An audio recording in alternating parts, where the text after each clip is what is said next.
전 대표와 이 전 최고위원이 지난 24일 약 5분간 독대한 것으로 전해지고 있는데요. 국민의당이 대국민 사과를 하기 이틀 전이었습니다. 이 전 최고위원은 이유미 씨의 요청으로 안 전 대표를 만나긴 했지만 증거 조작은 몰랐고 고발 취하 문제를 논의했다고 합니다. 그런데 말이죠.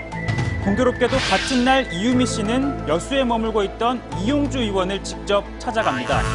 그리고 증거가 조작됐다는 사실을 털어놓습니다. 이유미 씨가 지난주 토요일 날 저를 찾아와서 그 사실을 고백하고 이후에 여러 과정을 통해서 그러한 제보의 조작 여부 그리고 그 부분을 번복한 것이 사실인지 아니면 또 다른 내용을 은폐하기 위한 것인지에 대한 검증까지도 하였습니다. 그러니까 5월 24일 이 씨의 부탁을 받은 이 전 최고위원은 안 전 대표를 만났고요. 또 이 씨는 이용주 의원을 만나 자백을 했다는 겁니다. 그리고 두 사람의 수상한 대화는 여기서 그치질 않습니다. 앞서 이용주 의원이 공개한 두 사람의 카톡 대화는 5월 6일까지였는데요. 공개하지 않았던 대선 하루 전인 5월 8일 이 씨와 이 전 최고위원이 주고받은 메시지입니다. 이 씨는요. 사실대로 모든 걸 말하면 국민의당은 망하는 거라고 하셔서 아무 말도 아무것도 못하겠어요. 지금이라도 밝히고 사과드리는 것이 낫지 않을까 100번도 넘게 생각하는데 안 된다고 하시니 미치겠네요 라고 말합니다. 그러자 이 전 최고위원 대화가 진행 중이던 카카오톡이 아니라 바이버 메시지를 통해서요. 사실대로라면 무엇을 말하는 거지? 라고 물어봅니다.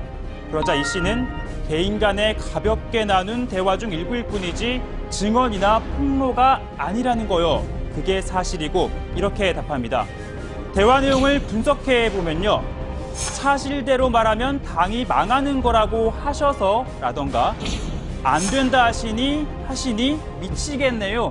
이 같은 표현은 증거가 조작된 걸 아는 당내 다른 사람이 있다는 뜻으로 해석이 됩니다. 물론 실제로 있었는지 또 있다면 누군지는 드러나 있지는 않습니다. 어쨌든 민주당의 고발에 압박을 느낀 이 씨가 자료에 문제가 있다는 사실을 이 전 최고위원에게 언급을 한 건데요. 그런데도 아이러니한 건 당시 국민의당은 민주당의 고발에 대해 이렇게 평가했습니다. 우리는 검찰 고발을 너무나 환영합니다. 이 사건이 검찰에 넘어가면 당연히 윤준용 씨가 나올 것이고 그렇다면 그 진실은 백인화에 드러날 것입니다.